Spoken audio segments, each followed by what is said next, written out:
The whine of the hyperdrive was a song etched into my bones, a ceaseless hum that was as much a part of me as my own breath. I was Lieutenant Commander Alex Thorne, serving on the Galactic Dreadnought Imperator as part of the Orion Dominion's 17th Fleet. The polished metal floors, humming lights casting long geometric shadows, the ceaseless murmur of crew communications, all of it was my known universe. For 20 years I served as a navigator, mapping the Dominion's borders, guiding our warships through the dark tapestry of space. I loved my role. There was quiet thrill in the precision it took, the knowledge that countless lives relied on the accuracy of my charts. This mission, though, it was different. The Imperator, the Dominion's mightiest vessel, wasn't on some routine patrol at the edge of our territory. No, we were charting a course through unclaimed space, a desolate region devoid of any known inhabited solar system. Rumor had it, though, that on the far edge of this wasteland sat a gem. A world untouched and potentially ripe for conquest. A tremor of anticipation rippled through me. The Dominion had expanded ruthlessly over the past 5 centuries, each new world a pearl added to its ever-growing empire. Conquest was in our blood. My own grandmother was a decorated tactician, renowned for her brilliant siege of the Iridian system. Even in childhood, stories of her exploits fed my imagination, fueled my own dreams of serving the Dominion. Yet, here I was, venturing into the unknown. There was an odd mix of excitement and the slightest prickle of unease. My careful navigator's mind was always anticipating problems. Lieutenant Commander Admiral Zach requests your presence on the bridge, a crisp voice crackled through my comm unit. I straightened, suppressing a jolt of surprise. A summons from Zach himself? The Admiral rarely stepped off his command deck unless something momentous was afoot. With quick steps and a quicker pulse, I made my way through the Imperator's corridors. The bridge was just as I'd always seen it, colossal, a cavern of gleaming control panels, holographic displays casting eerie light on the faces of the officers manning their stations. And there, in the center of it all, stood Admiral Zach. He turned when I approached, his former stoic silhouette against the viewport overlooking the star-flecked void. Ah, Lieutenant Commander Thorne. A fine navigator. Perhaps the finest in this fleet. His voice was a rich baritone, roughened with years of command. Thank you, Admiral. I managed to keep my voice steady. It wouldn't do to appear too eager. I knew my record was exemplary, but a direct compliment from Zach was rare. There was something else here, beneath the civility. Your skills will be put to the test, Thorne. As of this moment, Operation Starlight begins. He extended a hand towards the viewport. I followed his gaze, my heart catching in my throat. Out there, amidst the swirling nebulae, was a mote of blue. A planet. Our deep space probes picked up unusual energy signatures from that system. His gesture encompassed the pale blue world, signatures unlike anything we've ever encountered. It seems this backwater corner of the galaxy hides a surprise. The surprise was starting to feel distinctly less like a gift and more like a Pandora's box. Sensors can be fooled, Admiral. Anomalies. Anomalies potentially worth a new colony, new resources. The Dominion doesn't ignore opportunity, Lieutenant Commander. Zach cut me off, his voice acquiring the coolness of polished steel. Your task is to chart us a course, a safe entry point into that system. The words hung heavy in the air. There was a but left unspoken, a sense of something beyond routine. I studied Zach, really studied him for the first time. His square jaw was set with grim determination, and there was a crease of worry between his brows that no amount of military discipline could smooth out. Something else, sir? I ventured, voice low. Zach hesitated, a split second where a flicker of something like doubt crossed his weathered face. Then his usual mask of authority slid back into place. Long-range scans indicate signs of atmospheric manipulation, primitive forms of space travel. There may be inhabitants on that world, Thorne. They are, most likely, technologically unevolved, and ripe for assimilation into the Dominion. He said it so casually, as if discussing what rations to put on the supply manifest. And that's when the other shoe dropped. This wasn't just a conquest, it was a potential massacre. I thought back on my history lessons at the Academy, the taming of unruly species, the civilizing of entire star systems. All of it was couched in the glorious language of progress, of the Orion Dominion's responsibility to bring order to the barbaric corners of the galaxy. But the reality behind the rhetoric was brutal. Admiral, if the natives are too primitive, there's the possibility, I began, feeling a growing dread clench in my gut, but Zach cut me off again. Of them resisting? Yes, an occupational hazard, Lieutenant. That's where your charts come in, ensuring minimal losses for our troops. His stare was intense, boring into me as if he could see the war raging within. I wanted to argue, to point out the countless treaties designed to protect undiscovered civilizations. Treaties the Dominion had conveniently forgotten about whenever a new resource-rich world came into its crosshairs. But deep down, I knew I didn't have the courage to risk my career, my entire life, on a point of moral principle. Especially not when the one voicing dissent would be a nobody navigator like me. Of course, Admiral, I swallowed hard, focusing on the charts blossoming from the holographic display. I forced myself to study the planet, to treat it not like a potential homeworld but a mere strategic objective. The system held promise: 8 planets, 3 with signs of liquid water, 1 with a breathable oxygen-nitrogen atmosphere. The Dominion's engines of conquest churned in my mind, and I hated how readily the tactician part of me plotted potential landing sites, ideal beachheads for the invasion. Admiral Zach nodded in curt approval. Good. Now, as soon as you have a preliminary trajectory, report to War Room 3 for tactical briefing. I turned, his voice at my back. Do not disappoint, Lieutenant Commander. The Dominion demands results. Each step away from the bridge felt heavier. Results were my specialty, my reason for being. But this time, the results I was tasked with would extinguish a world before I even knew its name. War Room 3 was a stark contrast to the sleek design of the bridge. Its walls were lined with flickering battle analysis screens, the air thick with the mingled scents of nervous sweat and recycled oxygen. At the head of an elongated table sat a cadre of officers, grim-faced veterans, their chests laden with medals, and younger ones with the hungry fire of ambition burning in their eyes. I took a seat, inwardly recoiling from the predatory atmosphere. Admiral Zach strode in behind me, the room quieting at his presence. He wasted no time, gesturing to the holographic projection of the target system. This, gentlemen and ladies, is our prize. The blue marble of the inhabited planet swirled enticingly in the room's dim light. One officer, Major Kale, a hardened soldier with a face that seemed carved from granite, scoffed. Prize is overly optimistic, Admiral. I've seen kindergarten comm units more sophisticated than what that backwater rock is broadcasting. Snickers rippled through the group. But Zach's expression remained unreadable. They are primitive, yes, his voice was calm, yet it sliced through the arrogance in the room, but underestimate them at your own peril. Our probes detected energy fields, not around communication relays, but encircling the planet. Confused murmurs rose. A pale lieutenant raised his hand. Sir, planetary shielding? Crude, but functional. Zach nodded. It suggests defensive technology far beyond their apparent level. A ripple of unease, a welcome counterpoint to the earlier bravado, snaked through the room. Here was a complication they hadn't banked on. How primitive can they be if they have that? Major Kale questioned, a note of genuine concern now threading through his gruff voice. Zach leaned on the table, his gaze sweeping the assembled officers. This is why you are here, to strategize. Lieutenant Commander. He turned towards me. What do your charts suggest? I stood, forcing my voice to project confidence. The system has 2 gas giants on its perimeter. My recommendation is to use their gravitational fields to mask our approach. We slingshot the Imperator into the inner system. On the holographic display, I traced a trajectory, the giant warship slipping behind the behemoth planets, obscuring it from even the most advanced long-range sensors on the blue world below. I detailed troop deployment zones, potential weak points in the planetary shields. The room came to life, the predatory hum returning as the officers latched onto my plan. Later, in the impersonal solitude of my quarters, the strategist's adrenaline finally faded. All that remained was the image of that planet, its continents rendered a vibrant green, its oceans an untouched turquoise. A pang of guilt wormed its way into me. Was I wrong to assume their primitiveness was akin to helplessness? To so callously chart an invasion of a world that was likely teeming with life? I forced myself to think back on frontier world conquests I'd studied, the Cygnus Uprising, the swift annexation of Terminus Vi. In all our glorious history, not once had the Dominion met a species both technologically stunted yet capable of planetary defense. What were we dealing with? Sleep was a restless creature that night. My dreams were filled with clashing armies, the rumble of orbital bombardment, and screams cutting off into the static of a failing comm signal. I woke drenched in a cold sweat, the muted pulse of the life support system mocking the racing of my own heart. The next several solar cycles passed in a blur of calculations and battle prep. The Imperator thrummed with the focused energy of war.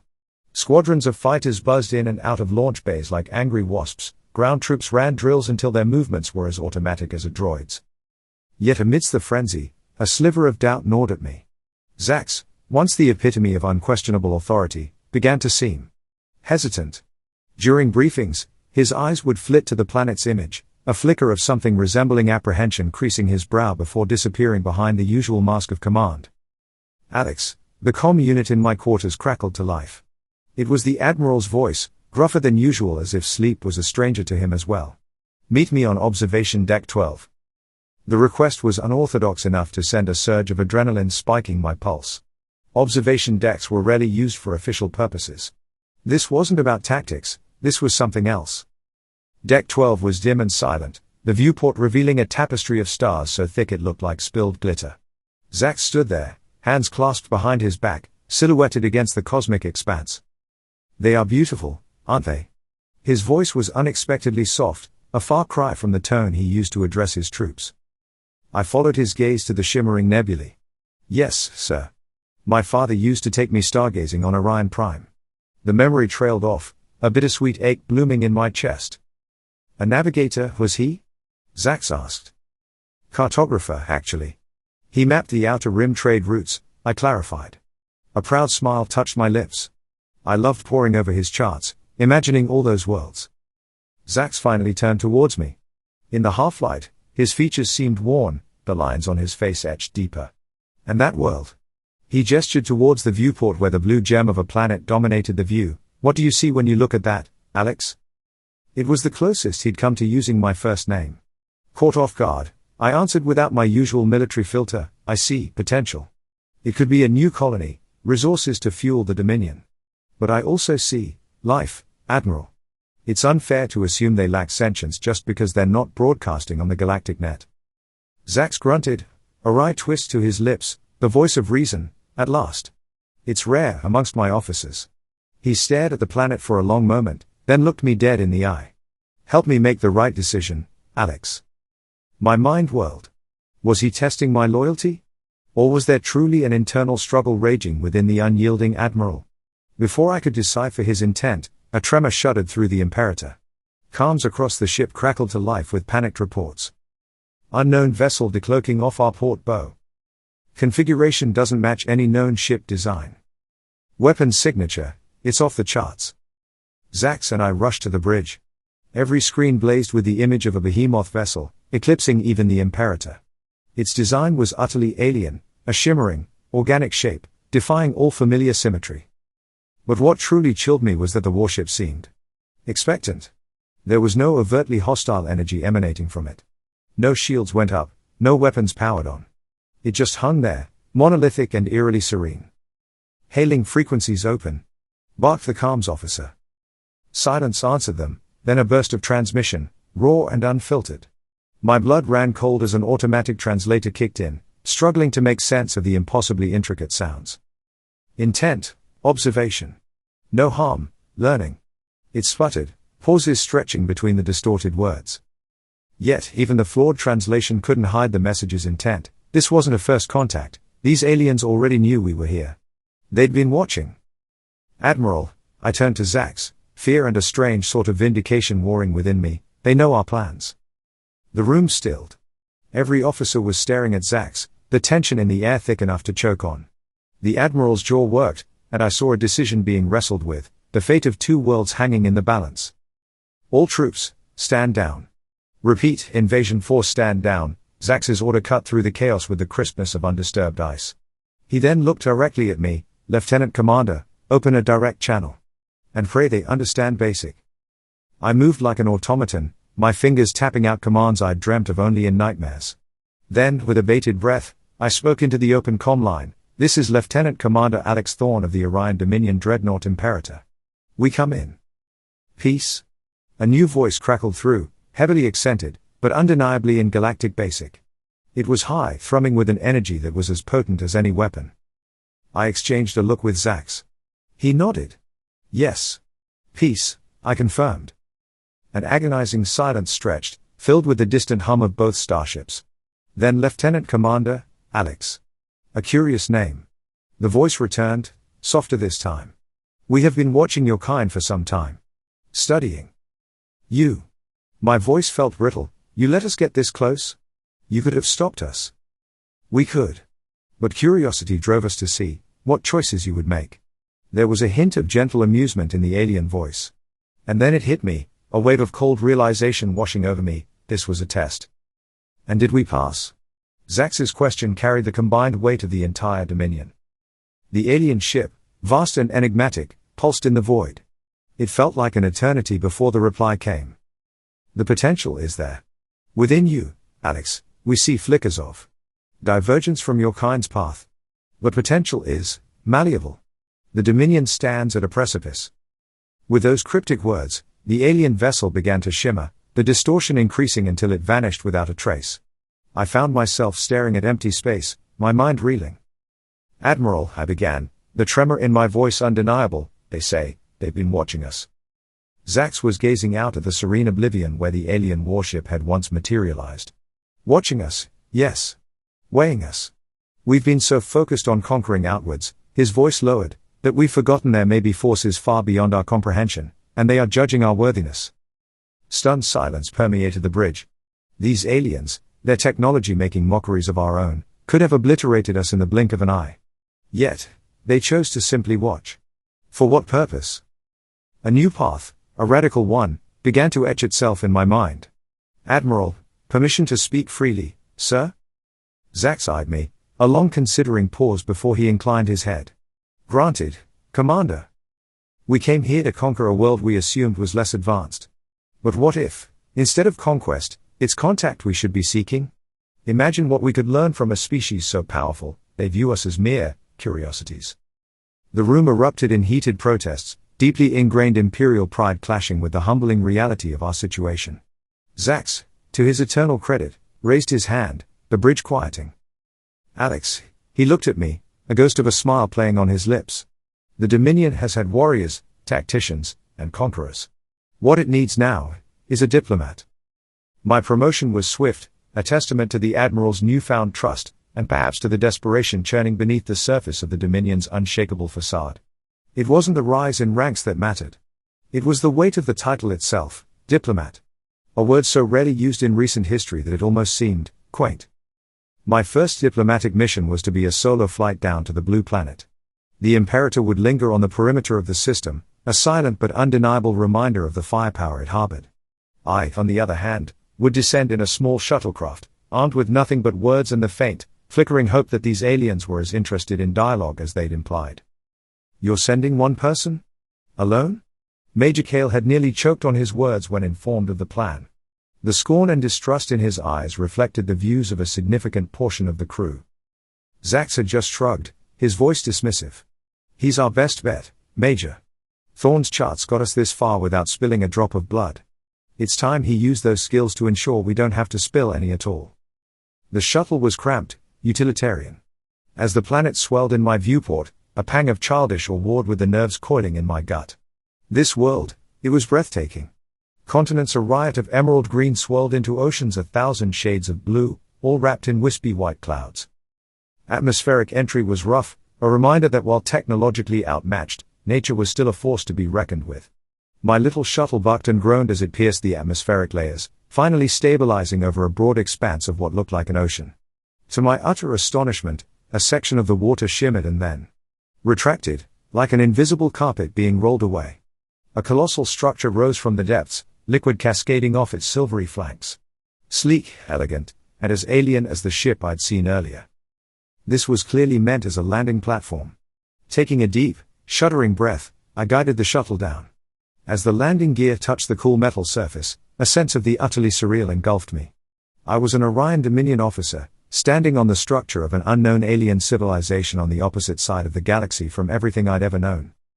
The hatch slid open, and I hesitated for a long moment, steeling myself for whatever lay beyond. Then, summoning what I hoped passed for courage, I stepped out. The air was shockingly breathable, a mix of oxygen and something else that made it smell faintly of overripe berries. I stood rooted to the spot, afraid even a twitch might be interpreted as aggression. Finally, a ripple in the air, as if the platform itself was exhaling, and before me shimmered a being. Tall, willowy, with skin the color of a moonlit ocean, and eyes that glowed with an eerie, bioluminescent light. It moved with a liquid grace that was unnerving yet captivating. Commander Thorne, a voice whispered in my mind, resonating in the core of my being more than reaching my ears. "We welcome you. We are the Veya." I bowed, clumsily, suddenly too aware of my stiff military uniform in contrast to the being's unadorned, organic form. "I represent the Orion Dominion. We come with peaceful intentions." A ripple that might have been amusement flickered within the Veya's shimmering eyes. "Come, then. There is much to discuss, and little time. Your people have a choice to make, one that will resonate not just for your world, but across the vastness of the cosmos." With that enigmatic pronouncement, it turned, and with what seemed like an effortless glide, disappeared through an aperture that bloomed in the silvery surface of the platform. Somehow, I knew I was supposed to follow. The interior of the Veya structure was cavernous, the walls rippling with a subdued luminosity that shifted and pulsed. It felt less like a crafted environment and more like the inside of a living organism. The Veya led me down seemingly endless corridors, the ever-present thrum of its mental voice my only guide. "You are naturally suspicious, Commander. It is the way of young races." There was a faint hint of melancholy threading through its words. "We Veya have seen countless civilizations rise and fall. Most fall. The Dominion is so heartbreakingly close to that familiar path." The words struck me with greater impact than any weapon could. "You've seen others like us?" "Many times. Empires built on the twin pillars of ambition and avarice. It is a tale old as the stars, Commander." We reached an expansive chamber, its ceiling a swirling mass of glowing orbs. Dozens of Veya stood there, shimmering eyes fixed on me. The weight of their wordless attention was almost crushing. "Our observation of Earth has shown us promise. We see a species on the cusp of change, the potential to break the cycle of violence that plagues the galaxy." The first Veya, my guide, drifted to the center of the chamber. "The Dominion is powerful, yes, but power without wisdom is merely a more efficient means of destruction." A retort sprang to my lips, one about order, strength, the Dominion's role in bringing stability to countless systems.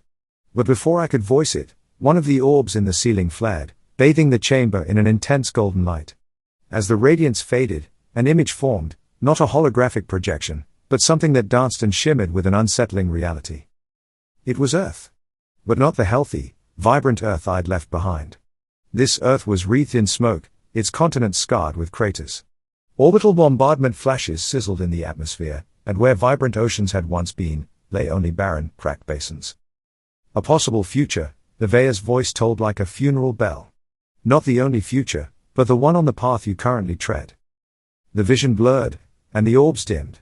In the heavy silence that followed, all I could think of were my charts, precise, clinical, and the first step towards that horrific image flickering in my mind's eye. "Commander," the Veya drew closer, "the galaxy does not need another empire. What it needs is enlightenment. We offer your species the chance to forge a new legacy. Will you help us light that path?" I left their world a changed man. The Dominion, always a beacon of order in my mind, now seemed cracked, its flaws glaring in the harsh light of Veya wisdom. Upon my return, Admiral Zach made the unprecedented decision to withdraw the Imperator and send my report back to Orion Prime. The future of the Dominion, my future, hung suspended. I found an uneasy solace on the observation deck, gazing not at the stars I had spent my life charting, but at the blue marble of Earth. It pulsed with life, a reminder of the delicate balance the Veya fought to protect, and the role I might have to play in ensuring that the Dominion became part of that protection, and not a force to undo it. For the first time in my life, the future felt truly unwritten, and the prospect was both terrifying and more exhilarating than any uncharted nebula I could dream of navigating.